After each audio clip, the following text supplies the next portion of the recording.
이정렬 목사님. 이정렬 목사님 제가 끝나고 바로 전화 드릴게요. 네, 그 화면 켜놓고 계세요. 논문.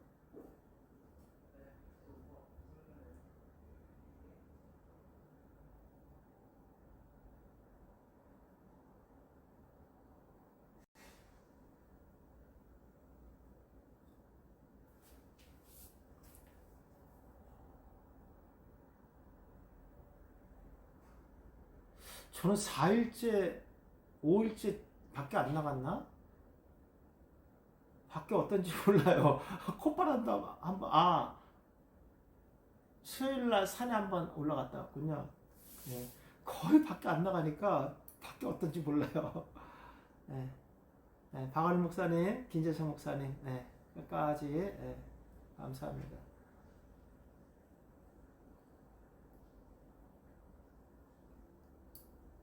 스가랴 합니다. 스가랴 1. 아마 이번 주 하고 다음 주는 끝날 것 같아요. 이번 주 다음번에 하면 스가랴가 끝날 것 같습니다. 네. 김우식 목사님, 네, 감사합니다.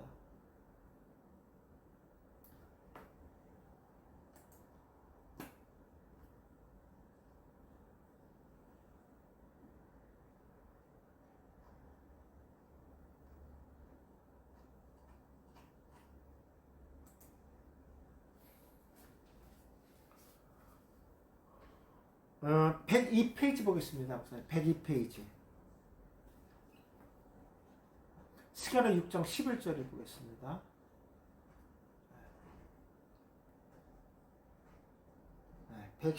102페이지 스가랴 6장 11절.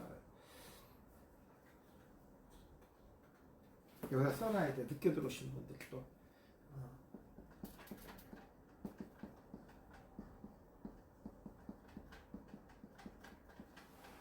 어딘지 모르셔서 물어볼 수도 없고 당황할 수 있으니까. 예. 자, 은과 금을 받아 면류관을 만들어 여호사닥의 아들 대제사장 여호수아의 머리에 씌워라 그랬어요. 목사 거기 원어 한번 보세요. 목사님들 제가 이제 그 웬만한 것들은 다 이제 원어를 이렇게 만들어서 책으로 만들기 때문에 나중에 이것만 갖고 있으면 원어 성경이 되는 거예요. 그리고 이제 다른데 오타난 것들 같은 것도 제가 수정해서 만들기 때문에 이게 이제 원어 성경이 되는 거죠. 예, 그래서 원어 성경 책은 별도로 안 사셔도 될 겁니다. 이제. 예. 자, 면류관을 한번 보세요, 목사님. 아타로트라고 돼 있죠, 거기 위에 원어 이렇게 돼 있잖아요. 아타로트 5850번. 근데 문법이 명사, 여성, 복수로 돼 있죠. 그럼 면류관이 하나라는 거, 두 개라는 거. 두 개를 만들라는 거, 두 개. 면류관 복수니까 두 개를 만들어라 이런 뜻 아니겠습니까? 예. 그러니까 금과 은을 받아 면류관을 만들어라. 근데 면류관 두 개 만들어라 이런 뜻이에요. 맞잖아요. 이게 복수로 돼 있으니까 면류관이. 예. 자, 만들어라 아사입니다. 하나님은 스가랴 선지자에게 금과 은으로 면류관 즉시 만들라는 것이다. 스가랴 선지자는 하나님의 말씀에 순종하여 할 것이다. 면류관이 복수용을 사용했다. 결국 두 개의 면류관을 만들어야 된다. 면류관은 승리를 상징하는 물건이다. 그런데 그 면류관은 왕과 대제사장이 쓰는 것이다. 그런데 여호수아는 대제사장이지 왕은 아니다. 이것은 여호수아가 행할 직분을 의미하는데 행할 직분, 그것은 왕과 제사장의 직분을 상징하고 있다. 이렇게 풀어야 되는 거예요. 실제로 왕과 제사장의 직분을 가진 분이 누구입니까? 예수 그리스도. 뒤에 나오겠습니다만은 여호수아는 예수를 예표하는 인물입니다. 뒤에 구체로 나옵니다. 그러니까 이런 것들이 성경에서 말하는 구속사적인 의미를 담고 있다. 만약에 우리가 이런 언어를 모르고 문법을 모른다면 이거 지나가는 거예요, 이거. 이거 어떻게 풀겠어요, 이런 부분들을요. 그죠? 제가 문법은 그 말씀을 해석하는 것에 근거라고 말씀드렸었죠. 이런 것이 중요합니다. 언어 정말 대단합니다, 진짜로. 우리에게 이렇게 자세하게 메시지를 주고 있다는 거예요. 그러니까 우리가 남들보다도 더 하나님의 의도를 많이 알고 깊이 알고 전달하는 그런 전달자다 이렇게 생각하시면 좋겠죠. 자, 씌우고 그랬습니다. 머리에 씌웠다는 거예요. CW 씌웠다잖아요, 그죠? 자, 스가랴 선지자는 하나님의 말씀에 순종하여 멸류관을 만들어 여호수아에게 씌웠다. 여호수아가 멸류관을 썼다는 것은 상징적인 의미를 지닌다. 왕권은 다윗의 가문에게 주어진 것이다. 그러므로 멸류관을 쓴 대상 여호수아는 왕과 제사장의 직무를 수행할 권위의 상징적 의미가 있다. 이것은 장차 오실 예수 그리스도가 행하실 사역을 상징하고 있다. 구약은 예표 그림자니까. 그렇죠? 예, 이렇게 풀어야 됩니다. 그 이상도 이하도 없어요. 이게 다예요. 뭐 더 이상 어떻게 말하겠어요. 예, 이거는요. 그런 의미고요. 어느 중에 해석을 그리고 너는 은과 금을 취하라. 그리고 너는 왕관을 만들어라. 그리고 너는 그것을 대장 여호수아 차닥의 아들 여호수아의 머리에 올려놓아라. 이렇게 돼 있어요. 그랬거든요. 예. 자, 12절 만화에 이르기를 만군의 여호와께서 이같이 말씀하시되 보라 싹이라 그랬습니다. 예, 순이라는 뜻이죠. 이름하는 사람이 자기 곳에서 도달해서 여호와의 전을 건축하라 그랬습니다. 예. 여기 보면 그 위에 원어 보세요. 두 번째 원어 6780번 예, 체마우라고 되어 있죠. 순이라 그랬어요. 순. 이것은 비유적인 의미에서는요. 예, 체마우가 통치자라는 뜻이에요. 통치자로 쓰였고요. 메시아라는 단어를 쓰고 있습니다. 그 근거는 에레미야 23장 5절 그 다음에 33장 15절에 나옵니다. 예, 수는 그 여호수아에게 쓰라고 했잖아요. 여호수아의 뜻은 뭐죠? 여호와는 구원이시다. 누구 예표입니까? 그렇죠. 예수 그리스도의 모형이라는 뜻이죠. 예, 뭐 정확하게 나와 있습니다. 이렇게 이름의 뜻을 보면 또 나와 있어요. 자세하게. 그러니까 이리 보나 저리 보나 앞을 보나 뒤집어 보나 바로나 뒤집어 거꾸로 엎어나다 다 예, 구속적인 근거들이 정확하게 있다는 거. 예, 이게 아주 우리한테 큰 무기가 아닐 수 없죠. 자, 여호와의 전을 건축하는 사람은 싹시라는 사람이며 자기 곳에서 돋아나서 여호와의 전을 건축할 것이다. 자, 돋아나서 참아로 썼어요. 싹이 트다, 나오다, 솟아나다, 일어나다, 시작되다 이런 단어가 참 중요한 의미가 구속적인 의미를 갖고 있어요. 시작되다. 싹이라고 이름하는 사람은 메시아를 가리킨다. 그 싹은 자기 곳, 뭐 쉽게 얘기해서 자기 고향, 태어난 그 뿌리 이렇게 보면 되겠죠. 자란다는 의미인데 이것은 메시아가 큰 영광을 영광 가운데 탄생하지 않으시고 비천한 가운데 나타날 것을 의미한다. 그 장소가 베들레헴이었다. 그 예언의 말씀은 예수님이 하나님이시지만 인간의 몸으로 이 땅에 오셨고 그는 성공의 아들로 탄생하심으로 그 예언이 성취되었다. 그렇죠? 자, 그럼 건축하나 쉽다고 즉시 돼 있죠. 바나로 돼 있죠. 바나. 예, 국권이 세우는 기둥을 얘기하는 거죠. 바나는. 예, 건축하다. 뼈대를 세우는 것을 얘기하는 거예요. 국권이 버팀목이 되는 걸 얘기하는 거죠. 바라는요. 성전은 무너지고 재건될 것을 예언하신 것과 같이 성전 건축은 싹의 사역이 가장 중요한 부분을 차지하고 있음을 보여줍니다. 주님은 저희들에게 이 성전을 헐라 내가 사흘 동안에 일으키라고 말씀하십니다. 그 말씀은 주님께서 죽으시고 사흘 후에 부활하실 것을 예시하신 것이다. 주님의 부활로 구약의 동물 제사는 끝나고 신약의 교회가 즉시 세워져서 그 약속에게 줄 것을 예시한다. 사실 아까 보시면은요, 보시면은 그 무리들이 사교를 같이 동행했던 무리들이 예수님이 죄인의 집에 유숙했다 그 말의 의미는요, 교회가 무너진다 이런 구속적인 의미도 속해 있습니다. 교회가 무너진다.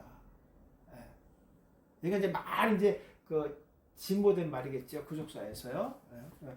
근거적인 말씀들을 제시하고 구속사적 의미에서는 그렇게까지 본다.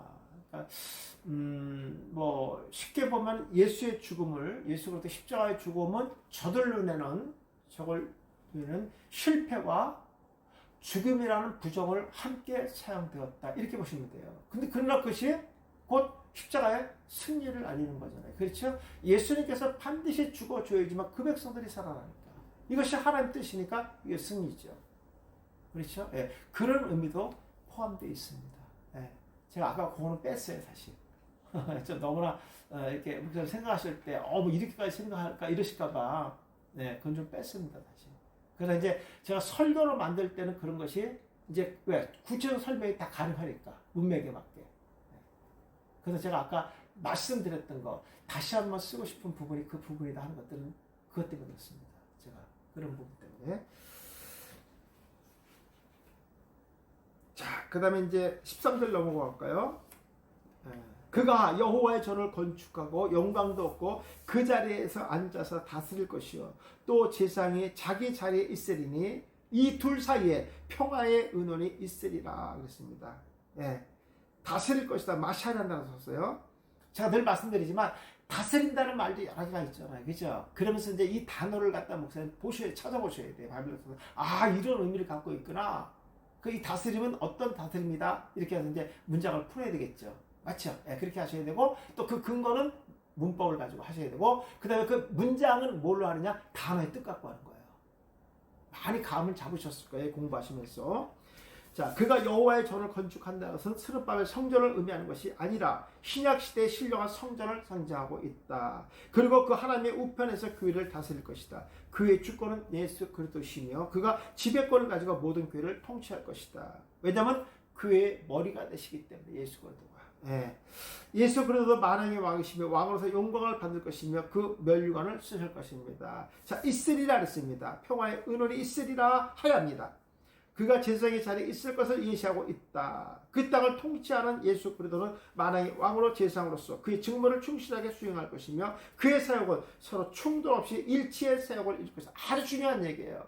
일치의 사역을 갖거나 그 일치는 하나님의 뜻대로 행하실 것이다. 이런 뜻이겠죠. 예. 우리의 대제사장이 예수 그리스도를 통하여 죄사함을 받고 왕이신 그의 장막 안에서 섬기며 통치를 받을 때 우리는 그의 참된 평화를 누리게 될 것이다. 모두 이거는 감안하셔야 돼요. 설교가 아니기 때문에 예, 감안해서 좀 최근 많은 절제가 있는 겁니다. 절제가 있는 것이고 핵심만 드러나게 하는 거죠. 예. 뭐 제가 구체적으로 다 설명을 하면은 이게 진도가 안 나가요. 또 이게 너무 안 나가고 예. 그래서 제 핵심 중요한 것들만 찍고 나머지 그냥 넘어갈게요. 나중에 이게 설교로 나올 때는 또 달라지니까 그때도 구체적으로 하도록 그렇게 하겠습니다. 자, 스가랴 6장 14절 보겠습니다. 그 멸류관은 헬렘과 헬렘은 또 누굽니까? 도비야와 여다다와 스반의 아들 헬은 또 누군가? 기념하여 여호와의 전 앞에 두라 그랬습니다. 그 멸류관은 그래서 그 멸류관은 아타랍니다. 아타라. 예, 멸류관, 화관. 아타르에서 왔어요. 자, 헬렘은 헬게를 의미하는 거예요. 어디 나옵니까? 6장 10절에 보세요. 6장 10절 앞으로 가보세요.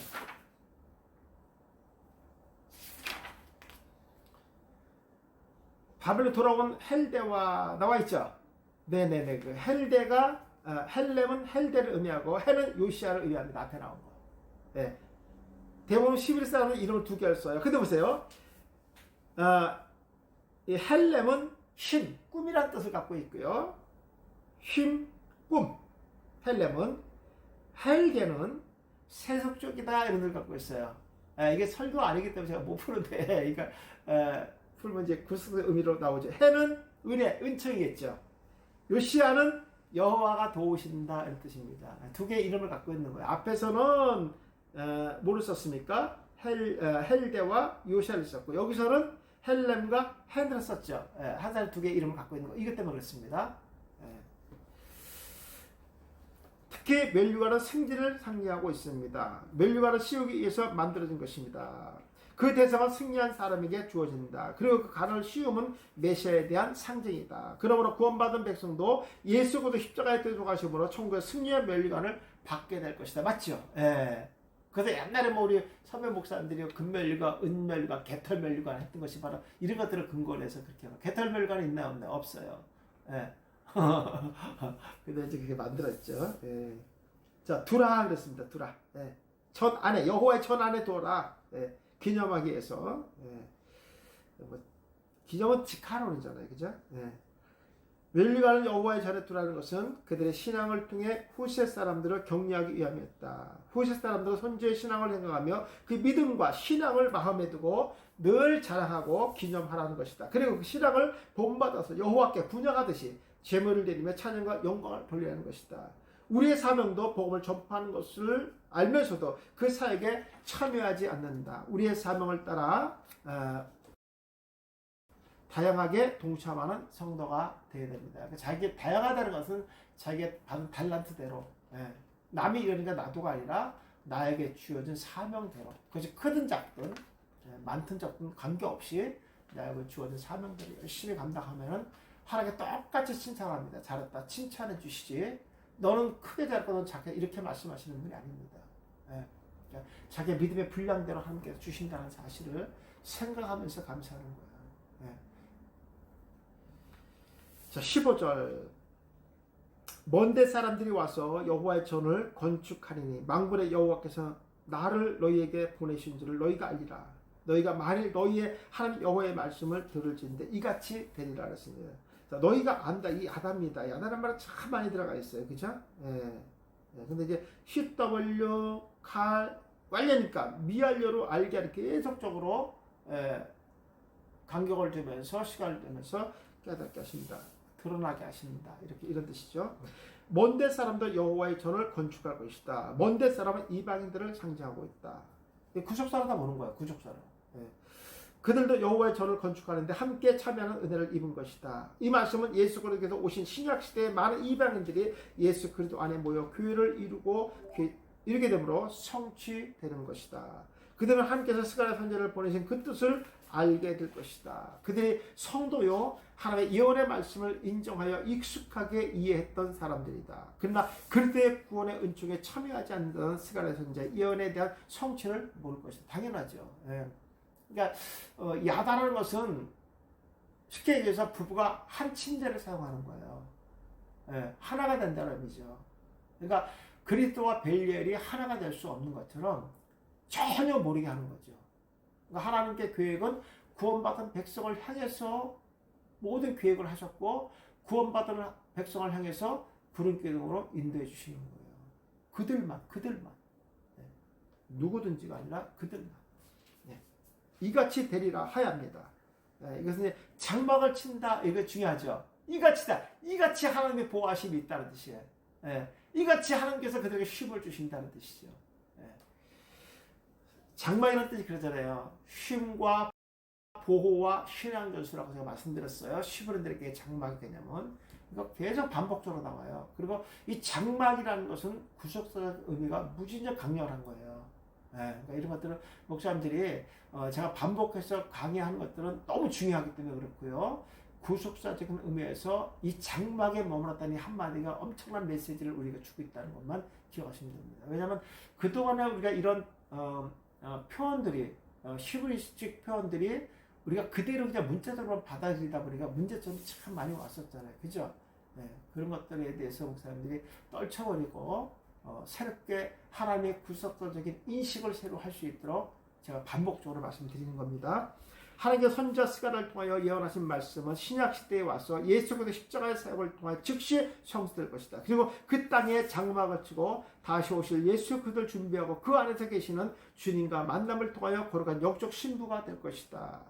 그들이 교회요 하나님 나라의 거룩한 백성이 되는 것이다. 그 나라에 동참하는 자들이 먼 데서 온 이방인들이요 하나님의 자녀들이다. 이들은 만세전에 생명체에 기록된 하나님의 아들들이며 그들을 통하여 하나님 나라가 세워질 것이다. 하나님의 이 거룩한 뜻을 완성하기 위하여 예수 그리스도를 이 땅의 대속자로 보내주신 것이다. 우리 그 은혜를 생각하며 하나님께 찬양과 영광을 돌리는 성도가 되어야 된다. 제가 오늘은 조금만 더 하고 그리고 마칠게요, 목사님. 4단계가 됐다는 소식을 들으니까 정말 맥이 쫙 빠지네, 진짜. 정말. 아무튼, 지금 상황이 그럴 상황이 아니잖아요, 목사님. 우리가 많은 백신도 맞았는데, 어떻게 더 많이 나올 수가, 하나도 안 맞았을 때 더 많이 나옵니까? 이게 말이 됩니까? 뭔가, 일본 말로 야로가 있다 그러나? 뭐가 있는 것 같아요, 진짜로. 이건 있는 것 같아요. 아마 전수조사를 무척 많이 했을 거예요. 내가 봤을 때. 무척 의도적으로. 무척 많이 했을 거예요. 그렇지 않으면 이런 결과가 나올 수가 없어요. 그러니까 얼마나 많이 하느냐 안 하느냐에 따라서 확진자가 많이 나오고 안 나오고 이건 틀림없는 거예요. 왜냐하면 프로틴이 있기 때문에. 이런 것들이 참 안타까운 거죠. 이거 막을 수 있는 길은 없잖아요. 우리가. 참 권력이라는 게 무섭습니다. 무섭습니다. 아무튼 우리가 이런 사실을 알면서 더 강력한 기도가 필요할 거라고 생각하고, 참 이럴수록 우리 기독교인들이 목회자가 하나가 되어야 되는데, 야, 이거 하나가 안 되는 걸 우리가 이제 알았어요. 정말 알았어요. 그러니까 맨날 기독교 연합단체들을 만들고 뭐 하나가 되고 외쳤지만 그 입으로만 하는 뻥인 줄 이제 드러났죠. 정말 드러났습니다. 하여튼 그냥 감투 쓰는 거 무지개 좋아해. 그런 사람들은 이제 실체가 드러난 거죠. 내가 앞장서서 일하겠습니다. 총회를 일하겠습니다. 다 뻥인 게 드러났어요. 참나 진짜. 그래도 우린 그런 거 안 하니까 뻥은 안 치고 살아요. 감사하죠. 아무튼 감사한 것 같아요. 속상합니다, 진짜. 속상해. 제가 좀 많이 속상해요, 사실. 자, 109페이지. 베델에서 온 대패단. 대패단의 질문. 7장. 다리오 왕 제4년 9째 달, 곧 기슬레오. 이게 9째 달이라는 뜻이에요. 4일에 여호와의 말씀이 스가랴에게 임했다 그랬습니다. 다리오. 다리오는 고레스의 장인 다리오가 아니고, 요 바빌레스에 찍으면 나와요, 목사님. 지금 AB를 나눠서 1번 다리오, 2번 다리오 나와 있습니다. 저도 뭐 그런 거 참고하는 거예요. 뭐 제가 어떻게 다 이거 외우겠습니까? 시타스페스의 아들 다리오다. 기슬레오는 유대력으로 9월 달의 이름이며, 그것은 양력 11월에 해당된다. 이 시타스페스는 BC 521에서 486년까지 살았던, 그 바빌레스에 나와 있어요. 보시면 되고요. 다리오는 예루살렘 성전 재건에 관해 조서를 내렸는데, 성전의 규모, 성전의 경비, 성전 기명에 관한 규정이 포함되어 있었다. 다리오 왕 제6년에 성전 재건이 완성됐다. 이런 내용들은 거기에 다 나와 있습니다. 뭐 주석에 나와 있지만, 제가 이제 그런 바빌렉스를 제가 거의 다 인용합니다. 거의 8, 90%는 바빌렉스를 다 이용해서, 이런 것들은 보편적인 거니까, 이런 것들은 이제 다 여기도 그렇고 주석도 다 보편적으로 똑같이 기록된 것들은 제가 그냥 바빌렉스에 있는 것들을 기록해서 씁니다. 자, 이만이라 그랬습니다. 하야입니다. 하야 참 많이 나오죠. 임했다. 사실 이게 그냥 가서는 큰 의미가 없는데, 원어적인 의미를 구속사를 봤을 때는 되게 중요한 거예요. 그래서 스가랴의 이 사역들이 계속 이어지고 있다, 이런 메시지가 무척 강력하게 나타나는 거예요. 스가랴에 임했다. 그럼 하나님께서 주시는 계시의 말씀이 계속 지속적으로 지금 전달되고 있다, 이런 얘기예요. 기슬레월 4일에 여호와의 말씀이 스가랴에 임했던 시기는 16년간 중단됐던 성전 재건이 BC 520년에 다시 시작되어 공사가 한창 진행되고 있었을 때였다. 그날과 시간을 기록했다는 것은 역사적인 사실을 입증한다. 아주 중요합니다. 나이를 기록했다든지 연대를 기록했다든지 족보를 구성했다는 것은 팩트를 얘기하는 거예요. 그러니까 우리가 이런 것들을 무시하고는 성경을 논할 수가 없다는 얘기예요. 이게 시기적인 개념들을 얘기하는 것은 팩트를 얘기하는 것이다. 역사적인 사실을 증거하는 것이다. 이런 면에서 이런 것들은 아주 심도 있게 우리가 다뤄줘야 된다. 말씀을 전달할 때 중요합니다. 하나님 성전 재건을 통하여 하나님의 뜻이 성취되며 유다 백성을 만나기 위한 하나님의 뜻이었다. 그래서 하나님의 계시는 선지자 스가랴에게 임하게 되는 것이다. 그렇겠죠. 2절. 그때 베델의 사람이 사레셀과 레겜멜렉과 그의 부하들을 보내어 여호와께 은혜를 구하고, 여기 사레셀은 왕을 보호하소서 이런 뜻을 갖고 있습니다. 왕을 보호하소서. 그 다음에 레겜멜렉은 멜렉이 많이 들어왔죠. 그죠? 임금이 말씀하셨다는 뜻입니다. 이런 건 봐도 이제 내용들이 쭉쭉 나오잖아요. 그죠? 이런 거만 한 번만 우리 바빌 클릭만 해봐도 뜻이 나오니까. 그리고 이제 거기서 이제 그런 사람들의 이름에 대한 그 개념들을 좀 바빌렉스 한번 공부하시면요, 이렇게 해서 목사님들이 좀 쉽게 접근할 수가 있다, 이렇게 보시면 됩니다. 자, 보냈다 그랬습니다. 샬라우입니다. 이게서 참 많이 나와요. 자, 베델 사람의 종들과 함께 여호와의 은혜를 구했다. 베델 사람은 바빌론에서 거주하는 유대인들이며, 사레셀과 레겜멜렉과 그의 부하들을 유대 성전에 보내어 금식에 관하여 보러 즉시 온 것이다.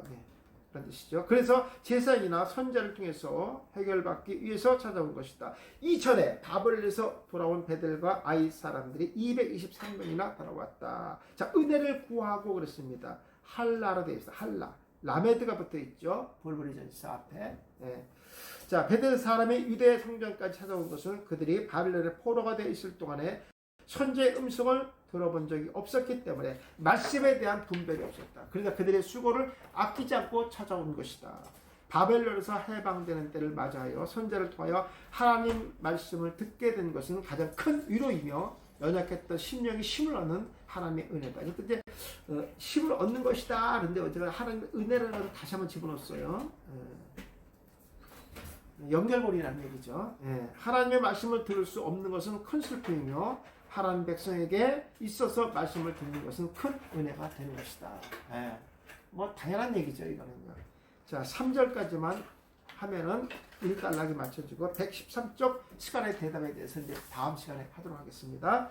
자, 만군의 여호와의 전에 있는 제사장과 선지자들에게 물어 이르되 내가 여러 해 동안 행한 대로 5월 중에 울며 근신하리까 하며 그렇습니다. 행한 그랬습니다. 이게 이제 아사입니다. 아사. 일을 하다, 뭐 베풀다, 허락하다, 뭐 성취하다를 갖고 있습니다. 하나님의 은혜로 바벨론으로부터 해방을 받아 성전을 재건하는 중이나 아직 바벨론에서 돌아오지 않는 자들이 있다. 그들은 지금 바벨론에 남아서 여러 해 동안 기억하며 순종했던 금식의 문제 때문에 고민하고 있었다. 지금은 해방되었는데도 계속 금식을 하고 있기 때문이다. 그래서 찾아온 자들이 제사장과 선지자에게 묻고 있다. 근신하리까? 이렇게 얘기죠. 예, 나자를 썼습니다. 나자로. 참 생뚱맞는 단어가 나와요. 여기서 또요. 예.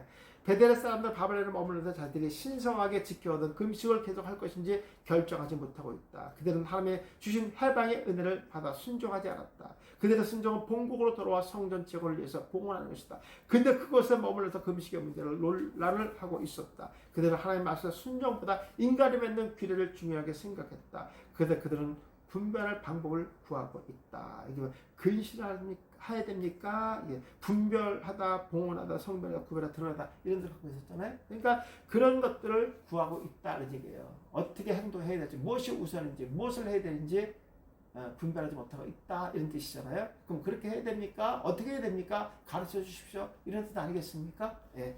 자, 오늘 여기까지 하고요. 다음 시간은 이거 제가 마치도록 하겠습니다. 이거 제가 그런 거라고 8월 달부터는 스카르2 하면서 이제 마무리 짓도록. 스카르2는 양이 너무 많아요, 사실. 예. 제가 좀 많이 줄였습니다. 예, 줄였고, 대신, 줄인 대신 그 문장 안에 내용들을 집어넣었어요, 대신. 예, 제가 보통 한 말씀에 동사 2개씩 찾는데 너무 많아갖고, 제가 12장부터는 좀 줄였어요. 12장부터는 2단어를 한 단어 줄이면서 요약을 했습니다. 거기다가. 참 그게 어려워요. 그러니까 2단어를 다, 그러면 책이 이거 한 배 반이 돼버려요. 너무 두꺼워지기 때문에. 아무튼 뭐, 그 중심 내용을 손상시키지 않는 범위 내에서 제가 줄여놨기 때문에, 하여튼 뭐 큰 문제는 없을 것 같습니다. 예. 수고 많으셨고요. 더운 날씨에 고생 많으셨습니다. 예. 다음 주에 뵙도록 하겠습니다. 감사합니다. 고맙습니다.